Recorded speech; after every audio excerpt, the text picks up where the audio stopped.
சாமி ரொம்ப உருகி பாடியிருக்கிறாருன்னு அர்த்தம். என்னன்னா, நாம எந்த துணையும் இல்லாம இருக்கவே முடியாது. ஏன்னா அதுதான் இந்த ஆன்மாவினுடைய இலக்கணம். நான் எந்த துணையும் நிலையானது இல்லைன்னு நான் நினைச்சிட்டு இருக்கேன் அப்படின்னு இந்த மாணிக்க வாசகர் சொல்றார். இந்த உலகத்துல எனக்கு துணையே இல்லை அப்படின்னு சொல்றார். இந்த உலகம் நமக்கு துணை இல்லை அப்படின்னா எதையாவது ஒன்று சார்ந்து இருக்கணும். அது இறைவனை சார்வது தவிர வேற வழி இல்லை. ஒன்று உலகத்தை சாரணும், இல்லைன்னா இறைவனை சாரணும்.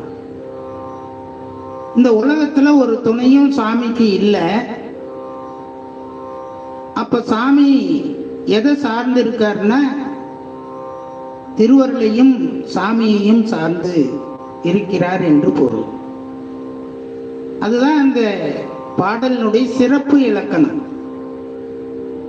இறைவனோடு சார்ந்து இருப்பது இந்த ஆன்மாவிற்கு ஒரு சிறப்பு இலக்கணம் என்று சைவ சித்தாந்தத்திலே கூறப்படுகிறது.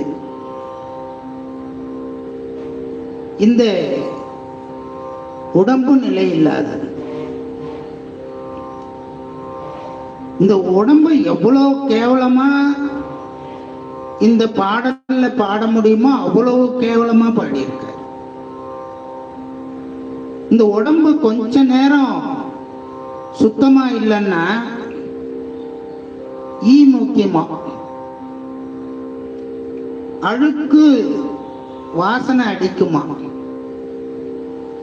இப்படிப்பட்ட ஒரு உடம்பு,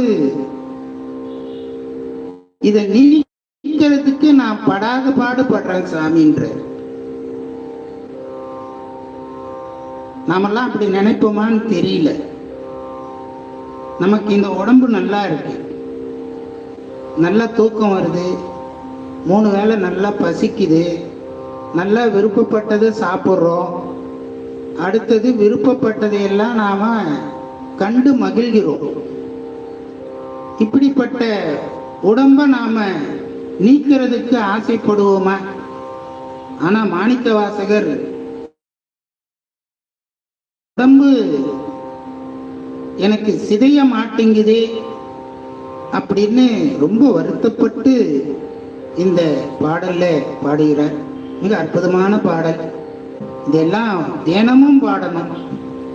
அப்பதான் நமக்கு இந்த உலகம் என்ன, இந்த உடம்பு என்ன, இறைவன் என்ற என்ன, இதையெல்லாம் நாம படிமுறையில தெரிஞ்சுக்க முடியும்.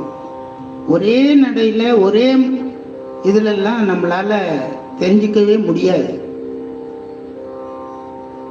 கிட்டத்தட்ட 51 பதிகம் திருவாசகம், 656 பாடல்கள் இந்த திருவாசகத்துல இருக்கு. இந்த பாடலை எல்லாம் பாடினா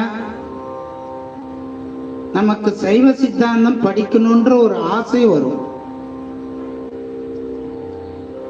இந்த பாடல்களுக்கெல்லாம் சைவ சித்தாந்தத்துல தான் பொருள் இருக்குமே தவிர, அதனாலதான் மாணிக்க வாசகர் சொன்னார், அந்த தில்லைவாழ் அந்தணர்கள்லாம் இந்த திருவாசகத்துக்கு பொருள் கேட்டார்களாம். அப்போ மாணிக்க வாசகர் சொன்னார், இறைவனே இதற்கு பொருள் சொல்லுவார் அப்படின்னு. அப்படின்னா என்ன அப்படின்னா, நீ இறைவனை எங்கேயும் தேடி போவாத, இந்த திருவாசகத்தை பாடினா உன்னை இயக்கக்கூடிய இறைவனே அதற்கான பொருளை தருவான், உணர்த்துவான் என்பதுதான் பொருள். நாம இதையெல்லாம் உணர்ந்து பாடி இன்றைய சோமவார வழிபாட்டிலே ஒரு சிறு இந்த தெளிவை நாம் பெற்றிருக்கிறோம்.